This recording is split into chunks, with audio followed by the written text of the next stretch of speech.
Bitcoin is close to becoming worthless. Let's go.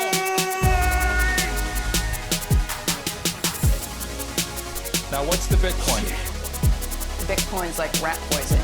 Yeah. Oh, The greatest scam in history. let's get it. Bitcoin will go to fucking zero. Yeah.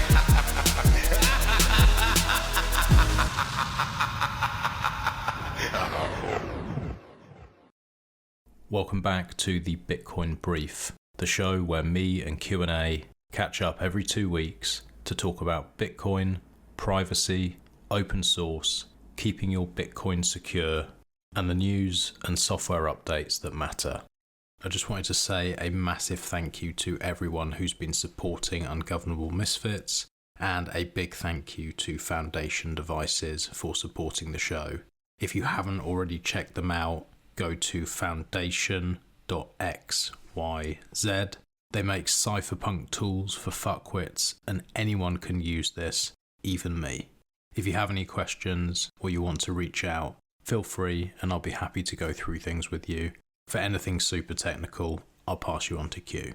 If you want to buy one of these incredible passports, use the code Ungovernable. It will get you a discount and it will let them know that I'm shilling. I'd also like to say a huge thank you to the Cake Wallet team. Not only are they supporting this show, but they're also bringing out some incredible features. For those of you who actually use Bitcoin and actually care about their privacy and security, Cake Wallet make it incredibly simple for you to live outside of the traditional financial system. You can use Cake Pay within the app to buy gift cards for food, petrol, and whatever else you might need day to day. You can use silent payments, and of course, you can use Monero. You can connect both Bitcoin and Monero nodes, use coin control, and this team are constantly innovating, and I'm really excited to be working with them. If you have any questions, you can reach out to me, but check them out at cakewallet.com. Download the APK or start using this today on Mac, Windows, Linux, iPhone, or of course your Android device. Enjoy the show. Ho, ho, ho. How are you, mate? Season's greetings. I am well. Feeling pretty prepared for Christmas this year. I'm never normally a last minute kind of guy, really, but ready earlier than usual this year. Christmas presents are all delivered well ahead of time. Everything's wrapped, everything's under the tree. Wow. Ready for the big fat guy to make his way down the non-existent chimney that we don't have. You can actually put the Christmas presents under the tree without kids sort of tearing them open and all that stuff. Oh no, like the little ones' presents, they're always with Santa. Obviously, Santa's like with his elves building them, and they don't arrive until Christmas night. So yeah, no, we couldn't run the risk. So it's just relatives and me buying wife's presents there under the tree and vice versa. But they don't get opened. Oh no, absolutely not. Oh, mine would be opened. We can't put any Christmas presents under the tree at all until literally the night before. Why? Because your kids will open them even though they're not for them. Yeah, 100%. We had guests around the other day, and I'd bought all the kids a little monster truck each and little whatever, like a couple of little bits in a bag for when they came over. Like our kids fucking opened all of those as well before their mates came round. I was like, you cunts, you're not going to have any mates. You can't leave presents for 2 seconds. They always have a way of getting one over on us, don't they? In fact, oh yeah. Perfect example, actually. I got proper gaslit by a 4-year-old yesterday in the local shop. She was like helping me do jobs in the morning, and I said, "Look, if you're good, I'll get you a little treat when we go to the shop later because I need to go and get some bits and bobs, just like a little top-up shop stuff we was missing in the cupboard." So we get to the shop, and she's like, "Oh, Daddy, I want this chocolate bar." I was like, "Okay, no problem."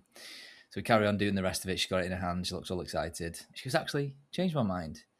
I was like, "Okay, go put it back and get whatever you want." She puts the 90p chocolate bar down and comes back with an £8 magazine. Brilliant. And I didn't click at first because I was like juggling a load of things and just making sure that she wasn't getting lost and things. And I was walking out the shop. I was like, "Hang on a minute, you've had my fucking pants down there." Yeah. So I got had. I think you call that in sales or negotiation, you'd call it like anchoring, I think they call it. It's like because you've now agreed. Oh, not a bait and switch. Well, I don't know, maybe. But it's like you've anchored in the fact that you are giving me something now, Daddy. I am having a thing. And now I'm just Basic switching it and like, yeah. And it's like you've already agreed effectively to this thing now because you've said, can I change it? So it's very smart. It's good. Yeah, if she's doing that to me at that age, God help me in 10, 15 years' time. Oh, you're fucked. You're fucked. Can I have a car when I just something just to learn to drive? And you'll be buying her a fucking Lambo. That's what's going to happen. Yeah. Oh dear. How's things with you anyway, mate? I believe you've been ill yet again. Are you on the right side of this? Yeah, I'm on the right side of it, but sick. I get constantly sick at the moment. Yeah, on the right side of it, and got an early Christmas present today. Got a new coffee machine, so I'm very, very happy. Yeah, Decaf Diaries have taken a turn for the better. Well, yeah, I'm still going to be decaf after my one coffee. Tested it this morning because I couldn't find my shitty little coffee flask thing that I've been using for the last month anywhere. Couldn't fucking find it. And then my missus was like, look, do you want an early Christmas present? I was like, yes, I do. So we set that up. That's why we're recording a little bit late. And I have to say, we're using the same beans and all that as we were before. I have to say the coffee is better.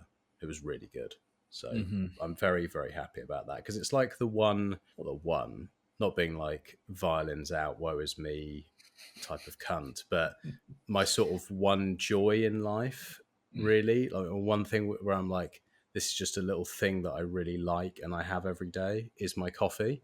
So just making that better makes a big difference to life. Yeah, I have 2 comments on that. Number one, incredibly jealous at the machine you've got as a self-proclaimed coffee wanker. Like, it's a very, very nice machine. It is. And the second thing I have to say on that is I am willing to wager some stats that the next time we record, you will have faltered because you'll be like, oh, I wonder what a proper double espresso tastes like out of this thing. You'll get your first sip and then you'll be like, oh, fuck, that's good. And you'll come back and we'll record in 2 weeks' time on whatever Monday that is. And you'll be like, yeah, mate, I've had fucking 19 espressos. Maybe. We'll see. I might like dial things up because I'm supposed to start training next year, getting back into some routine with training. So it may be that I'll say like, well, I have one in the morning and then I'll have one as like a pre-workout. I might like change it up so it's like 2 coffees a day. Maybe that'll be the thing. Yeah, just ease yourself in gently. Otherwise you might have a heart attack or something.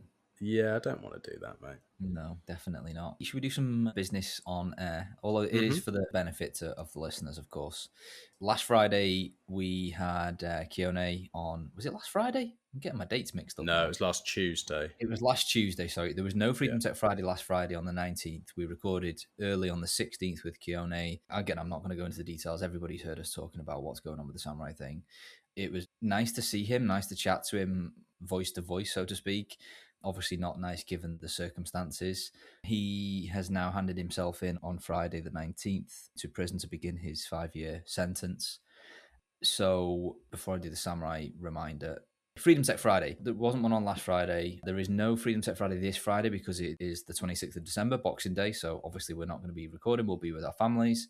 And then the following Friday, the 2nd of January, we will also not be going live because most people will still be off. There might be a handful of people returning to work or whatever, but we'll probably still be doing a wash up from that weird in-between phase where kind of nobody knows what day it is and whether anybody's at work or not. So we just thought, probably not worth going live then. So the next Freedom Tech Friday is going to be Friday the 9th of January. So we're having a couple of weeks off. Back to the Samourai thing, the petition seems to be gaining some ground, nowhere near as much as I'm sure all of us listening to this would like. But at the time of recording, the petition, which again, as always, will be linked in the show notes, has 11,303 signatures. So a really good bump in the past couple of days, but nowhere near where it needs to be. So again, if you've been living under a rock or you haven't heard us talk about this and you're just stopping by, please click the link in the show notes and show your support. It will take 30 seconds of your time to sign a petition because we're trying to get this in front of the US president, Donald Trump, because basically the last hope these guys have to not spend the next 5 years of their lives in prison is a presidential pardon. And that's what the petition is for.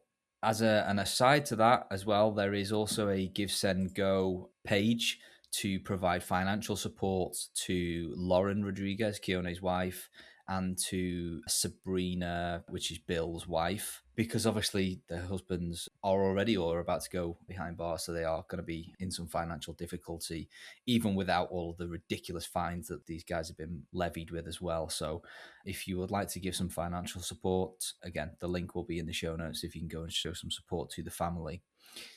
On that point, we have an ungovernable listener who would like to remain anonymous that is donating a Passport Prime. Basically, they've left it up to us as to how we want to do it, but basically he's already ordered a Passport Prime and he said, look, I will pay to have this shipped anywhere in the world, but I just use it to incentivize getting Bill and Keone's Give, Send, Go page some more love and get some financial support for the families. So basically, Max and I have put our heads together, and we think the easiest way to do this is if you would like to win a Passport Prime, but also more importantly, support the families, click the Give, Send, Go link, which will be in the show notes, and provide some financial support. The highest supporter that uses the hashtag ungovernable when they're doing that, because you can leave a message, so make sure you put in hashtag ungovernable so that we know that you're taking part in this fundraiser for the families as part of the show. The biggest donation will win the Passport Prime, essentially. Ooh. This is not backed by me financially or anything like that. This is from an ungovernable listener, a long-time ungovernable listener who wants to continue to raise some support for the family. So thank you to that person. You know who you are. And yeah, basically click the link in the show notes, use the hashtag ungovernable, and the largest donator with that hashtag will get their Passport Prime sent to them. And obviously I can coordinate with the winner in the background. Well, thank you. You know who you are, who's reached out and doing this. Appreciate you, mate. That's very, very kind.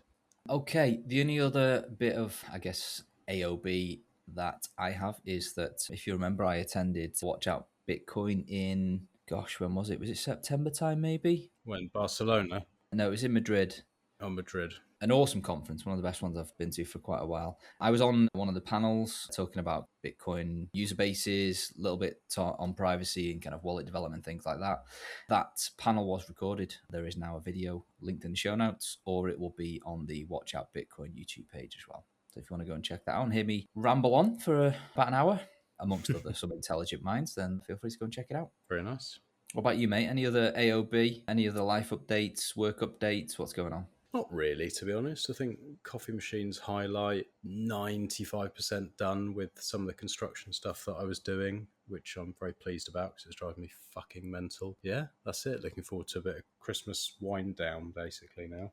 Nice. Oh, one other thing was everyone who was smart enough to take advantage for the 2 live shows where we've done 100% pass through on the t-shirts and hoodies and stuff. Well done for doing that, because I think we've probably got about $1,000 worth-ish that's going to be going to Free Samurai. So well done for jumping onto that. Wow, that's awesome. Happy to hear that. Thank you for getting in support. Okay then, shall we hit the news? Only a couple of items. As I say, everybody seems to be on a bit of a wind down for Christmas at the moment, so there's not as much going on. The first one, pretty big one actually, Blockstream Jade. They came out with a security disclosure a few weeks ago, and which has since been patched, by the way. So if you're running the latest Blockstream Jade firmware, you're fine. There's no need to panic. If you're not, after listening to this, then make sure you go and heed the warnings and upgrade your firmware to make sure that you are not at risk of this, because it seems like it could be a pretty big one. So in the Jade firmware 1.0.24, the ability to register a descriptor was added to the firmware via CBOR RPC interface. The vulnerability lies in the processing of the CBOR message passed to the register descriptor RPC. Basically, the Jade had a missing check on the size of the descriptor.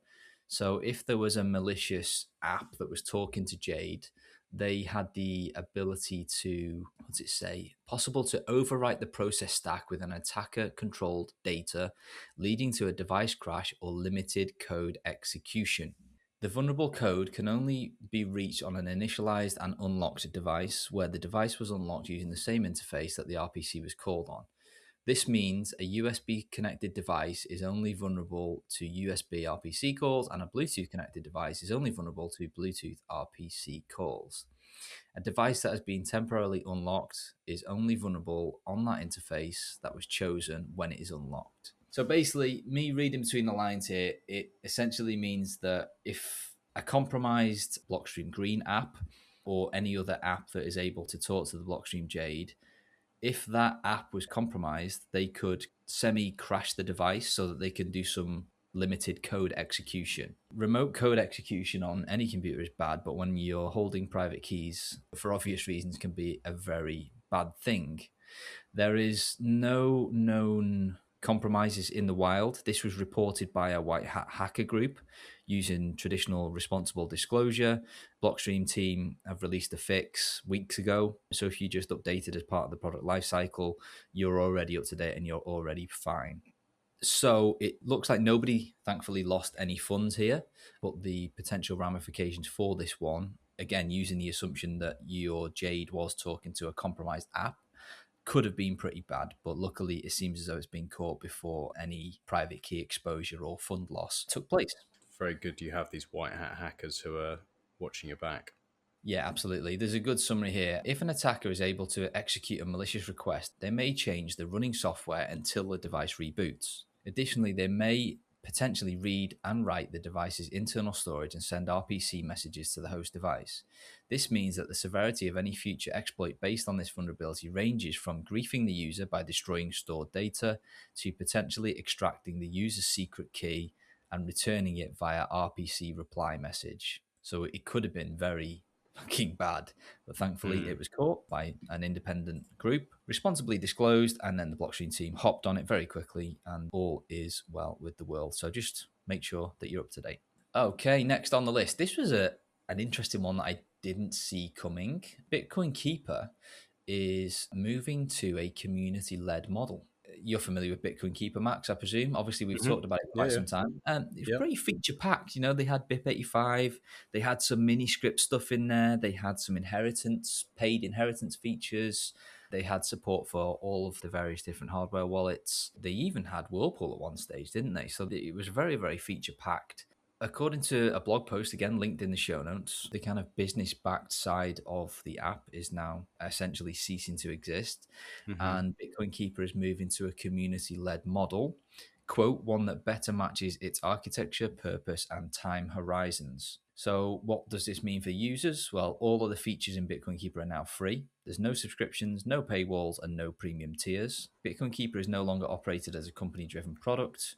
Development and maintenance are community-led, which means it's going to be a lot slower, if at all. And you still have the ability to tip the original creators within the app. There's now no paid services. The Keeper remains fully non-custodial. There's no lock-ins. It's open source under an MIT license. And yeah, my thought on this is that there wasn't enough appetite, to pay the bills, essentially. Yeah. Which is why they move into this model, I guess.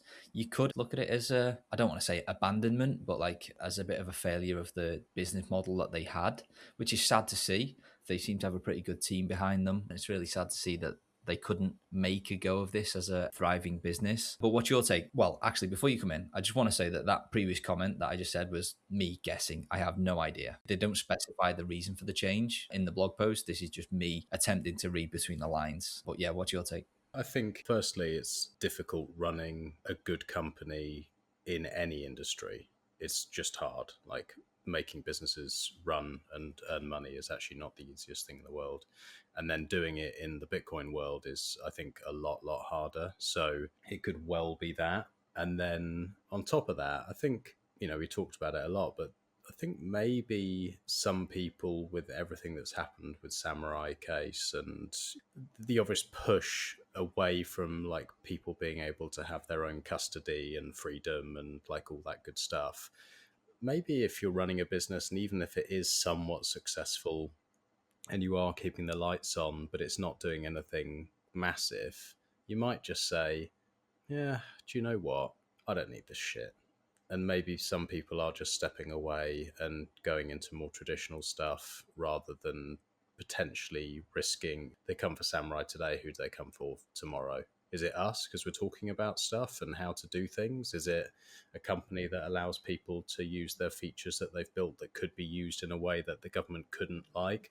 I don't know. I think it's got to play into it to some extent. If you're running a business that sort of does okay-ish, but you're putting loads of energy and time and money into it, and you could just take that risk completely off the table while still allowing people to use the features you've made, and you just move on, I wouldn't see that as necessarily a failure. It might just be a move that you'd make that is logical.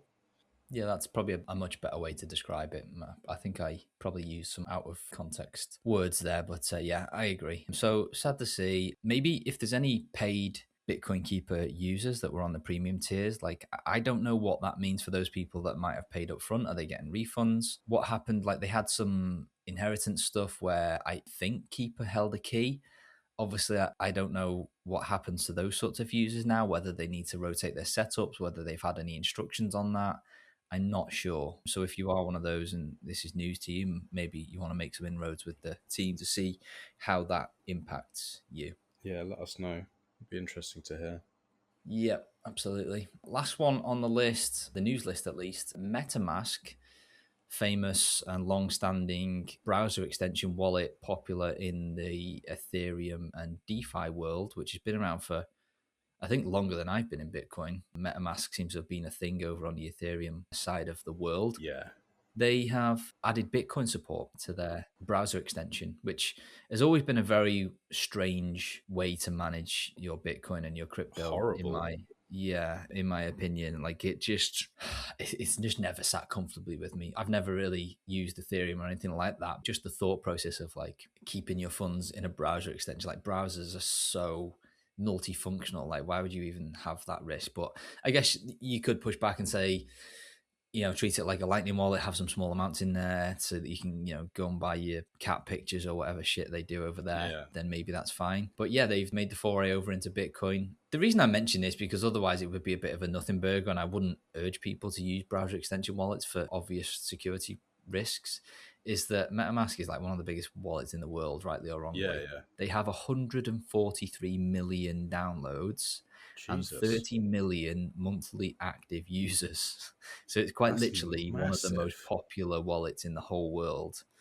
Isn't it amazing how much of a small bubble we live in? That's exactly what I was going to say. Within a relatively small bubble. Like the crypto industry is quite a small bubble. And then we're the group that's looking at everyone else, this huge user base going, I wouldn't leave more than $50 on there or $100 on there or something, and you just know there are some of these fucking degen ETH trading cat picture loving people with like hundreds of millions of dollars in a fucking browser extension. You just know there is, and it's mental. Crazy. So I'm looking at this as a kind of positive that it might bring Bitcoin exposure to more people. But I guess, again, you could probably argue that if you're using fucking MetaMask on a browser extension, you probably already know what Bitcoin is. So is it going to garner much additional Bitcoin usage? I don't know. The other cool thing is that they've actually built this on top of BDK, Bitcoin Dev Kit, which is like a popular Bitcoin development kit. I guess the clue is literally in the name. That's what we build Envoy on. I know the Bull Wallet guys, I think they use BDK. Like there's a lot of the popular mobile wallets that are coming out now are using BDK as a framework. And it seems that MetaMask, even though they've been around for years and years and probably have quite a big team behind them, they're still leaning on tools like this to add Bitcoin integration. Thought that was pretty cool and quite unexpected. Yeah, that's cool. Yeah, and even if it's only a small percentage of those users, there's a massive user base. You only have to have a few people converted. Yeah, absolutely. All right, mate, shall we hit the boosts? Let's do it. All right, I'll kick off with, as always, Late Stage Huddle, 6,006 sats. And he said, listening to this now and realizing that I completely missed Bitcoin Brief 70. I can confirm that fountain chapters don't work for shit. I was scrolling through the boost section to listen again for my boost, and it was all news info.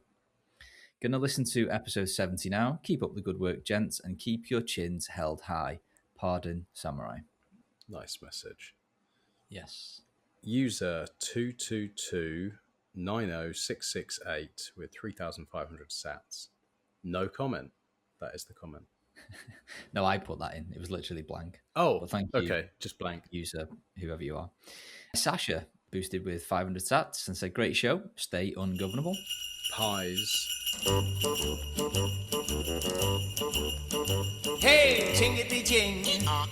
It's Dominic the donkey. Jingity jing. The Italian Christmas donkey. 121 plus 121 plus 121 sats. I guess 3 separate boosts. Correct. He says 20 years ago, I took a plea deal for 4 to 8 years instead of risking the 10 to 20 years they wanted to give me. If I didn't have kids, I would have went to trial. What a shit. Why is like all the nice people end up going to prison? It's fucking... I have to ask though, Pies, what did you do, or what did they allege that you did? To be fair, I know some of Pies' stories, and maybe he was a bit of a naughty boy. Peas in the upper quadrant, laughing face emoji. Salute, eggs, steak, mushroom, and strong arm. And finally, Noster Gang with 103 sats that says, a big, voluptuous, juicy Christmas ham. Interesting. Christmas ham. Yeah. I think I prefer that to turkey. Definitely. Prefer anything to turkey. Christmas ham's quite nice. I guess he means like gammon or something like that. Yeah, that's true. That's quite a done thing. Gammon, and, you know, do all the glazes on it, like honey glazed ham and that kind of stuff. It's actually very nice. Yeah, that is one thing the Yanks do pretty well, like sauces and glazes. They're pretty good at that. I'll give them that. Yeah, they do. We give them a hard time, but there is a lot of jealousy there with some of the stuff that it's shit in many ways, but there are some free... The guns and glazes, I think, are the two things that really set them apart. Jordan, there's your show title. What, guns and glazes? A question popped into my head actually this morning, and I thought I'll ask Max his thoughts on this when we record. Do you think they have mince pies in America? Definitely not. They're not cultured enough. But if they do have them, I bet you they call them something completely different. Yeah, they'll be like Christmas cakes or something gay like that. Do you know what? Like, I probably wouldn't be against that because mince pies makes no sense. I mean, the pie bit does, obviously. Well, and the mince bit, because it's mince. That's what it's called. Like, that's what that's... Yeah, no, I understand that. But, like, if you say in any other context, oh, mince, you think ground up cow. Yeah, you think beef mince. So, yeah, I get what you mean. I don't know. I don't think they're going to use mince pies. I think if they had something close, it's going to be like the pie bit with extra sugar, and then they'll, like, fill it with cream, and then they'll, like, deep fry it, and then chuck a load of sugar on top of that. Something like that, won't they? I'm just chatting with ChatGPT. What do Americans call mince pies? In the US, mince pies aren't really a common thing, so there is no single standard name. Yeah, I thought so. They're quite an average thing to eat. Like, I never eat a mince pie and I'm, like, blown away by it. Oh, you've not had the right mince pies then, mate. Really? You think they're good? Yeah. I bought some yesterday. We had some guests around and they brought me some whiskey-filled mince pies, like Glenvellet, or one of those. Was it Glenvellet? It was some, like, whiskey brand who'd made them. They're, like, nice ones. So I thought, well, they could be quite pleasant. But you have it just on its own, cold or hot, or with ice cream or with cream, or what do you do? Just on its own. Cold. Yes. You've met me in person many times, Max. You know that I'm not a large guy. Most people will probably call me pretty skinny. I have pretty good self-control with food, with most things. Mm-hmm. If you put a full pack of mince pies in front of me, I will finish them all. Like, it's one of the few foods that I have zero control with whatsoever. Wow. That's so weird. I'm like that with ice cream. If I just say, I'll just have a bit of ice cream, like if I get a tub of Ben and Jerry's or like Haagen-Dazs or something, like a nice tub, I will finish the whole thing. I'll just have one spoonful. Oh yeah, a tub of Ben and Jerry's is a single serving. Yes. I mean, don't get me wrong, I'll feel like death for like a full 24 hours after it, but I'll have a good 10 minutes while I'm attacking the pot. Yeah, the classic is getting high and then just sitting with a tub of ice cream. It's like, I'll just have a little bit. You bring the whole tub with you and just sit, just fucking smash the whole lot. That's the Christmas spirit. Yeah, indeed. Well, we digressed a little bit there, didn't we? Yeah, thank you for your support. As always, guys, we do appreciate the sats coming through. Thank you very much. We do. Right, updates and releases. We'll do the questions at the end, shall we? Yeah, let's do that. Fountain version 1.4.0 has been released. It's got a wallet redesign. They've now added Noster Wallet Connect, so that you don't have to use the internal wallet, which was always the main gripe of mine. You can boost shows within Fountain from your own node, which is nice, over thanks to Noster Wallet Connect. No more custodial wallet if you don't want to use it. And then they've just got whatever payment upgrades means, which is pretty vague, but I'm just trying to find. Oh, yeah, it's just like a redesigned screen flow for a much smoother and more transparent experience. Oh, you can pay Lightning addresses now as well. You can withdraw to Strike. Looks like they've got a bit of an integration there. Okay. Oh, okay. And you can choose payment methods. Quote, more podcasts and artists now support card payments, allowing you to pay in your preferred currency through Stripe. Interesting. I know some podcasts have like paid tiers now, don't they, where you can get shows ahead of time or get bonus shows. Well, looks like you can now do that via card payment as well as Bitcoin as well, if you want to. Okay, next on the list we have Robosats version 0.8.3 alpha. TLDR here for the what is new. There are 2 new coordinators and some bug fixing and some security updates. The names of the new coordinators, White Eye Sats, and the other one is literally called Alice. Nice. Who the fuck is Alice? Yeah, exactly. Great song. Next on the list, the Dojo open source project now has its own website, which looks great, actually. I've not stumbled across this until I had the link saved for the show notes, but I hadn't actually clicked on it. But done a good job here. It's dojo-osp.org. Presumably, this is just a consolidation of all of the relevant links where you can install it from. And yeah, it's got the install guide and all that sort of nice stuff on there, just in a fancier format with links to all of the tangential stuff around like Bit47, the $1 fee estimator, the Boltzmann tools, PGP key, warrant canaries, etc., etc., etc. So this is nice to see. What else have we got? Passport Core version 2.3.11, just a point release, has now been released. Very minor update. We've got an update for a new Casa logo, just updating the UI. We've added a connection flow for the Bull wallet integration, which we spoke about on the previous show. And there's a minor fix for some firmware update issue that certain users were facing when they were trying to install the wrong firmware. We didn't have a very elegant error message, but now we do. Next on the list, we've got Igloo Web, which is from the Froster team, I believe. Igloo Web runs a remote signer for your Noster private key using Froster, which we've spoken about in the past, where it's like threshold signatures. It's like off-chain multi-sig, but for your Noster key. But obviously, you can also use it for Bitcoin as well. Your private key is split into shares, and signing requires multiple shares to cooperate. The full key is never reconstructed.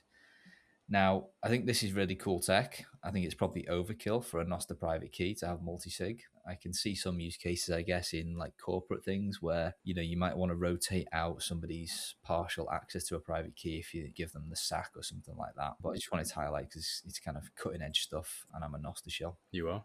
BTC Payserver version 2.3.0 has been released. Loads of bug fixes, some minor improvements on user flows, but the main headlines here, they have now added a subscriptions feature, which allows merchants to accept recurring payments from customers, which I thought was pretty cool and something that we might look to implement with the kind of Envoy subscription thing that we've been teasing for quite some time. So that's pretty cool that you can do that and manage it all from your BTC Pay site. I like that. Very nice. Yeah, very nice. Some other stuff around like email rules and I guess automations and things that you might now be able to do for, you know, when you get payments from your BTC Pay store and things like that. So further cementing it as a powerhouse in terms of merchant tooling.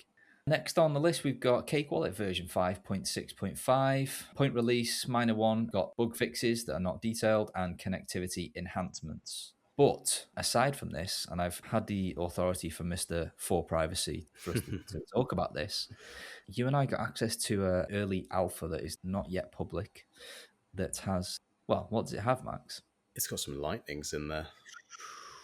Ooh, yes. More specifically, Lightning capabilities via the Spark network, which again, we've spoken about a little bit in the past. It's like a scaling solution or a scaling network, layer 2, I guess you could call it, ran by the Lightspark team that makes some slightly different trade-offs to the ARC protocol, which we've also spoken about at length. There will also be linked in the show notes a very detailed blog post that Seth has done comparing ARC and Spark and the pros and cons of each. So if you want to get into the nitty gritty, please feel free to click that link. Yeah, literally got access to it over the weekend. I didn't have a chance to play around with it until this morning. Seth's been kind of asking for some feedback, and it's the first Spark powered wallet that I've come across and used in the wild. And I got to say, I'm very, very impressed. It literally just takes out all of the headaches, again, with some trade-offs, which Seth eloquently outlines in his blog post in great detail. In terms of would I feel comfortable giving this to my wife to try and get to grips with? Yes. That is probably the easiest way that she could access the Lightning Network right now,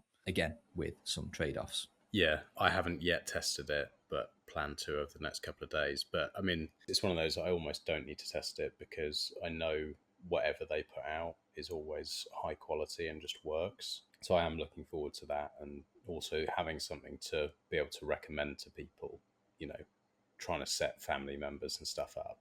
Because there's loads of stuff like I would like to use Bitcoin with friends and family, even with like Phoenix or something like that. Trying to get a normal person to set it up is a little bit too much. I'm hoping this makes things even easier for them. It really does lower the barrier to entry to Lightning accessibility whilst keeping some semblance of being somewhat close to what we could definitively say is self-custody. We've spoken about the fact that that terminology has kind of become a bit of a grey area at the moment as to what does it actually mean when we've got all of these different hybrid models and things like that. For smaller amounts, Spark seems to make some pretty good trade-offs, and I know that the way that they've done it at Cake, at least by the time they launch anyway, will have removed most of the privacy trade-offs that were prominent with the initial implementations of Spark, namely with the Wallet of Satoshi integration, where basically anybody that pays you can see your entire activity.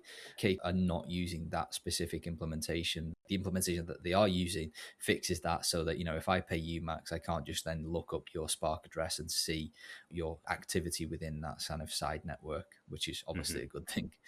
Very happy to be playing with that sort of stuff. I think it's going to be very well received. There's still some polishing to do. It is quite an early alpha. I gave Seth a nice long list of feedback earlier this morning, and I'm sure there'll be more stuff that comes up. As a first attempt, they did a fantastic job, and I'm looking forward to seeing it in the wild. Definitely. I think that's kind of like the one thing that was missing, you know, for a lot of people in that wallet. You know, what does Cake do? Everything. It does everything, pretty much. And it's like, what doesn't it do? Lightning? That's kind of it. Yeah, the main two were like Lightning and hardware wallet support. I know that they talked to Ledger and Trezor, but it's kind of like a segmented thing, I think. Oh, and multi-sig, I suppose. So there's plenty for them to go at, but they are doing a wonderful job. Okay. Yeah, that's true. Multi-sig as well. Yeah, they're doing a good job. Don't worry. I'm in his ear. I'm sure he'll... I don't want to take anything away from actually. Like the changes that have been made since he joined are quite astounding, actually. It's a really good wallet. Yeah, it's proper mental. It's probably why he sounds exhausted every time we speak to him. I always laugh because I'm like, how you doing, mate? And he's like, yeah, I'm doing good. You sound fucking exhausted, mate, all the time. I know he's grinding. Certainly is, but you can see the fruits of his labour. Oh, yeah. Yeah, you can. Hopefully he gets a little bit of a break over Christmas and he can just unwind for a few days and then come out the gates strong again in the new year. Yeah, agreed. Next on the list, ZEUS version 0.12 main release is now available. We've spoken about the betas and the release candidates of this one, but it's now available for main release so that you don't need to YOLO. It's been tested and it's deemed safe for release. Quick recap, you've got Nostr Wallet Connect, circular channel rebalancing tools, battery saver detection for the embedded LND nodes. You can import WIF format private keys, which not many wallets do these days. You have swaps, ability to scan addresses and invoices. You've got loads of other stuff. Those are the main ones anyway. So yeah, again, another one of my favorite wallets, ZEUS, is continuing to smash it out of the park. Very nice. There was also a small bug with the way that you could connect QR-based hardware wallets like Passport. So I've been working with Evan on that one. I believe that fix is also included in this release as well. So that has been now reinstated and you should be able to easily connect your Passport or other QR-based wallets. I had a weird glitch with ZEUS. Mine was playing up. Then my node that I had running, a friend of mine was running it for me. They messaged me like, your laptop is about to blow up. Like, I'm going to have to power it down because the whole thing is swollen and the mouse, shit. the mouse bit is actually like bubbling out, and so's the keyboard. So this thing is going to blow. And so they powered it down, and I was like, can you just power it on so that I can try and drain my lightning balance off ZEUS before I lose everything? So they did that, and then it was going on ZEUS. I couldn't send anything out, even though I have a channel with loads of connections. Couldn't send anything out. Couldn't close channels. Then I tried to like pay for their LSP or whatever to try and open another channel so I could send the rest out. That wasn't working. So I think at this point, because I don't want their house to burn down, I think at this point it's going to just be a case of you just lose your funds. Oh, man. Luckily, it's not going to destroy me financially. Well, have you got the seed for the wallet? Do you know what? I'm not sure. It's probably in a notebook somewhere in the UK that I haven't brought with me. It's not enough money on there for me to like go through the stress of like flights and stuff. I probably got about $150 on there or something. Like, it's annoying, but it's not like gonna absolutely destroy me. It's not worth me like spending a week trying to fuck around kind of thing. Yeah. It's just a reminder, like, you should be doing backups and all this kind of stuff, and make sure, you know, when you're messing around with Lightning. I've not kept enough on there for it to be like a major problem, but I do now need a new node. That was that fucking Starbuck. Oh, really?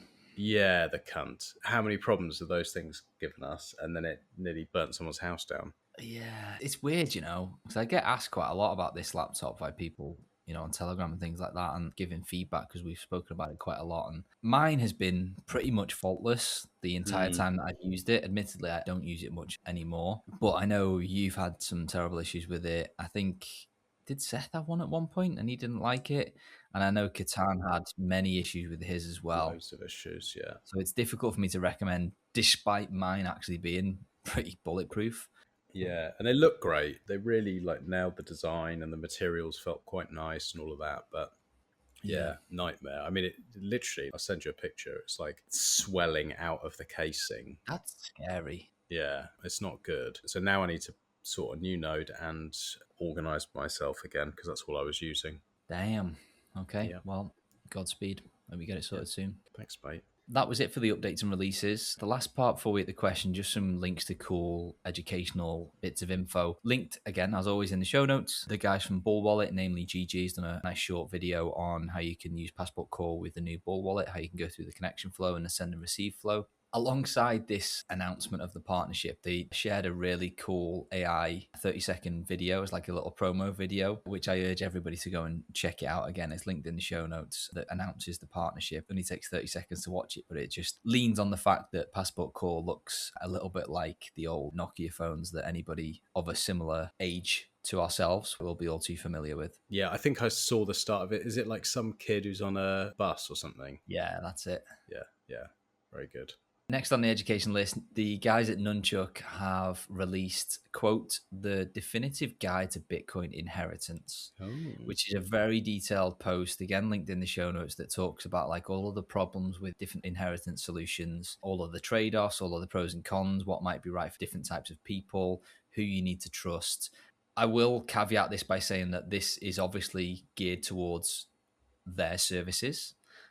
I guess the way it's presented, it all does make sense. So I'm not knocking them here for kind of steering the journey towards their products, because I believe they are very, very good. There was a certain aspects of this that made me take a step back and look at my own scenarios as well. So if you've got any number of Bitcoin as a significant part of your personal wealth, and inheritance is a ever unanswered question in your brain, then maybe have a read through this, because it is very, very thorough and might make you realize a few things and kind of make some new considerations as to how you approach your setup as well. worth reading. And then the last one on the list is just a good article by Zack Shapiro, an article on Bitcoin Magazine that's titled "Pardoning the Samurai Developers Would Restore Legal Clarity and Protect Non-Custodial Code." And it's just a great short piece that just, again, highlights the many inconsistencies and insanities within the case that I just wanted to shine a bit of a light on for people who might be a little bit behind on the scenario and what's going on with them. It's a good catch up on the impacts of the case. Yeah. All right, let's hit the questions before we sign off for 2025, mate. Yeah. I'm going to do the second one first, Max, if you're looking at the list, Okay. Yeah. because I think this is aimed at you, but I will also answer after you as well. It comes from Huxley on Noster, and they said, how are you getting on with Home Assistant? Well, I'm quite far ahead in that I've gathered all the things that I want set up in the house, but haven't yet bought or built a mini computer to run it all. So I've got the cameras that you suggested. I've got fucking loads of them. The whole property is going to have them. I've got the little, what they call repeater things. Those, I've got light bulbs. I've got a little hub for the cameras. I've got all the sort of like bits that I need, and a new router, another Flint 2 because I left mine in the UK. So I've got all those bits, but I just haven't got the computer to run it and set that final bit up is where I'm at. Okay. A bit confused by it, if I'm honest. I'm sort of where I am in the North Pole. It's limited what you can get your hands on. So I can order some things from Amazon, but not everything. And so I'm kind of thinking about what computer. And then I'm thinking, do I just run that and a node on one bit of hardware? Because now I need to get a node set up as well. So that's what I'm umming and ahhing about how to do it. I'm not sure. Yeah, I think if you do it on a proper piece of hardware, then yeah, absolutely fine. As long as you're not doing it on a Pi, then a little mini desktop, a cheap one, is going to be more than powerful enough to run a node and Home Assistant, maybe a little Umbrella Home or something like that. Yeah, but wouldn't you have problems then? Like, how would you say, like, I flash the thing with Start 9 or whatever, then when it boots up, it's just like Start 9 mode. Do you know what I mean? Like, I don't know how I would then add Home Assistant. Well, if you run Umbrella Home, it has a Home Assistant app on it. Oh, it would have to be Umbrella. The Umbrella software, yeah, but you don't have to buy their hardware. No. But what I mean is my node would have to be Umbrella rather than... Yes. Do you see any problem with that? Like, would you feel comfortable? Well, it depends. Like, if you want... Oh, no, because Umbrella's got Dojo software. I don't think there's anything that Start9 has right now that Umbrella doesn't. In fact, I think it's the other way around, to be honest. Okay. Umbrella's far more feature-packed. So as long as you got decent enough hardware, then that could be, for you, one of the easiest ways to do it, because easy interface, it's got all the Bitcoin node stuff on there, and you've got a Home Assistant app that is going to be a one-click install and isn't going to take over the whole machine, so that you can still do the node stuff as well. Yeah, okay. And we covered the other day, didn't we, that it is actually open source, as in it's source viewable. Correct. Something like that, isn't it? Which is what I always thought it was a bit of a black box, and I had some concerns around that. But actually, no, not at all. Unless you can think of anything, I don't see why I shouldn't do that. So, okay, so I just need to find some hardware, set that up, have my node set up, and the Home Assistant. Bish, bash, bosh, done. I just need to get the right hardware now. That's the answer. Yeah, I mean, like I said, I don't know what Umbrella Home retails at these days, but they've always been pretty reasonably priced. I know this sounds like an advert, and I definitely have no affiliation with the Umbrella guys, but I just know that they've always been a pretty good price. Yeah, from £259, obviously that's to the UK. If you want with a decent enough storage, big enough for a Bitcoin node, the minimum size you want is a 2 terabyte, and that's still less than 400 quid delivered. So well, that's not too bad. It's not bad at all. Okay, all right. A bit more delivery prices to the North Pole, but yes, unfortunately it would be. What I normally do is look at the specs of the hardware that they offer and then go and see if you can build your own for significantly cheaper. I'd say with the price of memory these days, if you haven't got any hardware lying around, you probably won't be able to, because Umbrella and companies similar to that sell hardware have economies of scale, don't they, where they can buy in bulk and keep the cost down. Do a comparison and see whether you can beat the price and weigh that up versus how much more of a headache it'll be by building your own hardware. Okay. And to answer the question, if it was aimed at me, Huxley, is that I haven't touched it since. It's just been there, just working, controlling my shit, and I haven't added anything or taken anything away at the moment. My focus has been elsewhere. That's exactly what you want, something that you can just forget, and it's like, oh yeah, that's just working and has been working for 6 months. Yeah, that's the beauty of that Zigbee stuff, mate, because it's all local radio waves. It just works. Excellent. Exactly what I'm looking for. Nice. All right, final question comes from Tam Tam Bam. Great name, on Noster. This was actually aimed towards Freedom Tech Friday, but as I responded to them on Noster, there isn't going to be a Freedom Tech Friday for a couple of weeks, so that we would get to it on the brief. The question is, just wondering what your thoughts are about Pair Pass and Keat, etc. I may have missed it, but I haven't heard your thoughts and discussions on this show. Now, this comes off the back of the Tether-backed team releasing an app or multiple apps, a cross-platform app called Pair Pass, which, as the name suggests, is a password manager. I've given it 15 minutes of my time this morning just to quickly see how it works, and I installed one on my phone and another one on my laptop, and it has all of the basic features that you would expect from a modern day password manager. So you can make notes, passwords, logins, credit card details, private notes, etc., etc. And the way that PairPass works is that they are all stored locally on that device.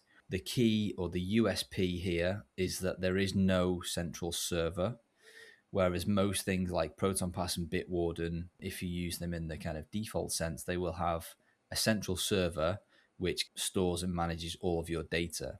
Now, all of that data is encrypted, providing you use the right services like Proton or Bitwarden.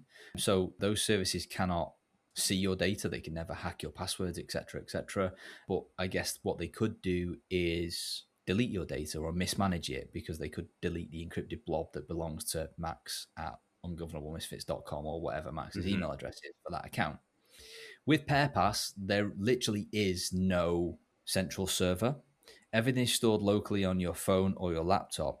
But the magical part is that I'll walk you through what I did today. I got it on my phone. I made a test note. I saved it on my phone. I then installed the PairPass app on my laptop. The two are completely independent. But on my phone, there's a little button that says Add Device. And it gives me a QR code, and it also gives me a text string of whatever's included in that QR code.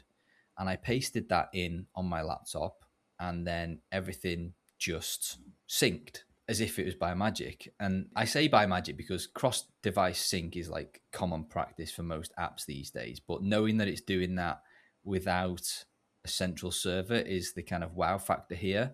And that runs on top of, or the magic that makes that happen is called Pair Runtime, which is also built by the team behind Pair, I guess, which is, again, backed by the money printer that is Tether. Pair Runtime, I'm going to read here because I don't fully understand it, is a peer-to-peer technology that removes the need for centralized servers. Your data is processed across your own devices, giving you faster performance, total privacy, and complete control of your sensitive information.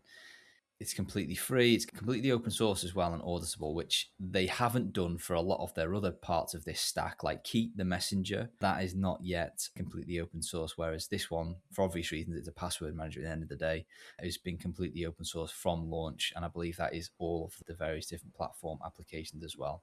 So my early impressions are the way it works does seem kind of magic. The UI, if I'm being honest, is very... how can I put this politely? It needs a bit of work, but it is the very first release, so I'll let them off for that. And knowing that they've built things like Keat, which has a pretty good user interface, and it's also backed by Tether, which is, backed things like BitKey, which has a wonderful UI. Not BitKey, PubKey. No, what's that wallet that's backed by Tether? I think it is called BitKey, isn't it? Might be. I'm not talking about the hardware wallet by Block. I'm talking about the mobile application. I'm not sure. It's a good looking app. They're all built on top of this hole punch technology or Pair Runtime, which basically is the magic kind of peer-to-peer network that allows all of this syncing and message sending if you're using Keat and things without any centralized server. So it does seem like promising, I guess. And like I say, the way in which it works was seamless. It just needs a bit of polishing. And the fact that it's so new is making me very reluctant to kind of lob all my passwords in there for now. So it's one that I'm cautiously optimistic about, but I want to see how it goes, essentially. Wasn't Keat and Hole Punch and all this stuff also supposed to be able to do like file sharing and that kind of stuff? They already can, I believe. Yeah. Okay. Yeah, I did download it a couple of years ago on whatever it was, and then just didn't continue using it. I can't remember why. Maybe no one else was using it or something. Just before we sign off, I'm just quickly looking to see if I can find an overview of how it works. But if I can't, then we can just call it. Have you started using that? What's it called? Maple, yeah. Yeah. I was supposed to have marks on the other day, but I was too sick. I was just like, mate, we have to do it in the new year. You recommend it then? Yeah. I haven't paid for it yet. I'm still using the free tier because, like I say, my AI usage is pretty limited at the moment. Seem to have good results with it. Yeah, there's no way I'm going to be able to simplify that. So, Okay. all right. So, yeah, brings us to the end of the list, the end of 2025. I guess we can just sign off, mate, by just saying thanks for everybody for their support this year. It's great to see new listeners come in. It's great to see the old listeners sticking around and continuing to support the show. Doesn't go unnoticed. Yeah, thanks to all the team in the background as well for helping make the show happen. Everybody, you know who you are. Thank you for helping produce the show. Yeah, thank you, everyone. It's been a massive year. Loads of changes going on, loads of new listeners. Yeah, looking forward to crushing it next year as well. Have a bit of a break now and come back strong. So thank you for that. And if you do anything between now and the new year, please go and sign the petition and consider donating and putting hashtag ungovernable for the chance to win this incredible device. Yeah, absolutely. Get involved, support the family, sign a petition. Yeah, we'll see you in 2026 on Governables. Thank you again for your support. Before you go, MYNYMBOX.io help keep your online presence hidden. They provide anonymous server hosting solutions, virtual, private, and dedicated servers, domain registration, and DNS parking. They don't require any of your personal information, and you can purchase using Bitcoin, Lightning, or Monero. No personal information required. None. Zero. MYNYMBOX.io. Stay ungovernable.